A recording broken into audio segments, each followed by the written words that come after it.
കോഴിക്കോട് ജില്ലയിൽ മലയോര ഹൈവേ ആദ്യ റീച്ച് ഉദ്ഘാടനത്തിനൊരുങ്ങി. 34 കിലോമീറ്റർ ദൈർഘ്യമുള്ള കോടഞ്ചേരി കക്കടംപൊയിൽ റീച്ചിന്റെ ഉദ്ഘാടനം മുഖ്യമന്ത്രി പിണറായി വിജയൻ നാളെ നിർവഹിക്കും. പൊതുമരാമത്ത് വകുപ്പ് 195 കോടി ചെലവിട്ടാണ് റോഡ് നിർമ്മാണം പൂർത്തിയാക്കിയത്. കോഴിക്കോട് ജില്ലയിൽ മലയോര ഹൈവേയുടെ പ്രവൃത്തി പൂർത്തീകരിച്ച ആദ്യ റീച്ചാണ് തിരുവമ്പാടി മണ്ഡലത്തിലെ കോടഞ്ചേരി കക്കാടംപൊയിൽ റോഡ്.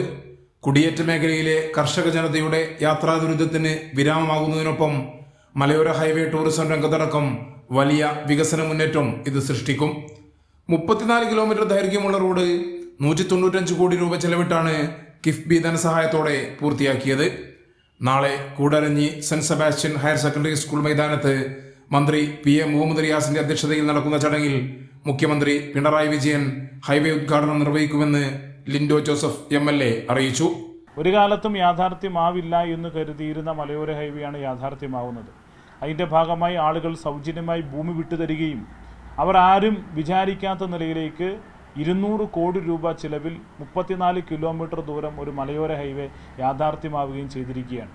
പൂർണ്ണമായും ജനങ്ങൾ സൗജന്യമായി വിട്ടു നൽകിയ പ്രദേശത്തു കൂടിയാണ് ഹൈവേ കടന്നുപോകുന്നത്. ഇത് ജനങ്ങൾക്ക് എത്ര കണ്ട് പ്രയോജനം ചെയ്യുന്ന പദ്ധതിയാണെന്ന് കൂടി തെളിയിക്കുന്നു. ഈ പ്രദേശത്തുള്ള ആളുകൾ ഏറ്റവും ദുരിതം അനുഭവിക്കുന്നതായിരുന്നു.